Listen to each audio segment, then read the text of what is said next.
Radhe Radhe friends, কেরম আছেন সবাই? আশা করি সবাই ভালো আছেন।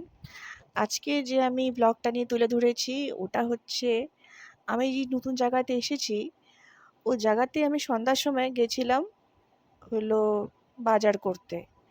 তো বাজার করতে আসার সময় ওই রাস্তাতেই একটা মন্দির পড়ে, যেটা আমি সবসময় ওখানে যেয়ে প্রণাম করে আসি। ওই যে বলে না, ঠাকুর যদি না ডাকে তাহলে যাওয়া যায় না, যদি ঠাকুর ডাকে তাহলে কেউ থামাইতে পারে না। ওটাই হয়েছে। আমি ওখানে প্রণাম করতে গিয়েছি, দেখি আরে ওখানে এত ভিড়। আমি বললাম, ভিড়টা কিসের জন্য? ওই জায়গাতে এত ভিড় কোনোদিন থাকে না।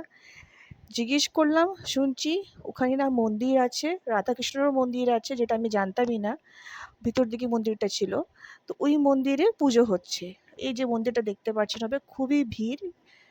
খুব ভিড় এখানে। রাধাকৃষ্ণজি আছে, ওখানে পুজো হচ্ছে।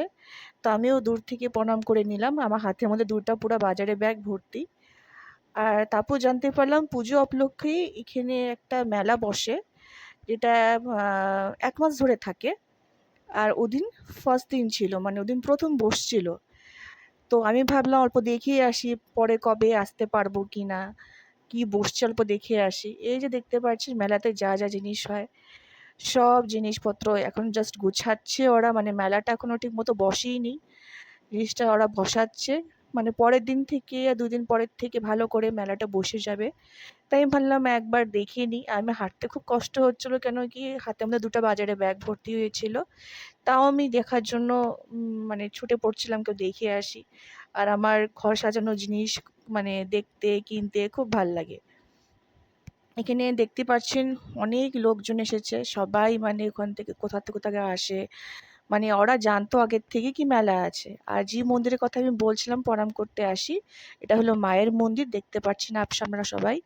এটা হলো মায়ের মন্দির, যেখানে আমি সবসময় প্রণাম করতে আসি যখনই আমি বাজারে যাই। তো মাকে প্রণাম করে নিয়ে তারপর আমি সব কিছু কাজ করি। তো এই যে এখানে মন্দিরটা আসার সময় আমি দেখতে পেলাম কি মেলাটা বসেছিল। তো ওই মেলার থেকে কি কিনবো কিনা কিছু বুঝতে পারছিলাম না, কিন্তু হ্যাঁ জিলিপি পাওয়া যাচ্ছিল, জিলিপি, তারপর কচুরি, সিঙ্গারা এসব কিনে নিয়ে গেছিলাম। আর কয়েকটা ঘর সাজানোর জিনিসও কিনে নিয়ে গেছিলাম, ফুলের তোড়া কিনে নিয়ে গেছিলাম। আমার খুব ভাল লাগে এসব কিনতে। আর হচ্ছে দেখতে পাচ্ছেন বাচ্চাদের জন্য অনেক কিছু আসছে। নাগরদোলা, একটা ছোট নাগরদোলা আসছে।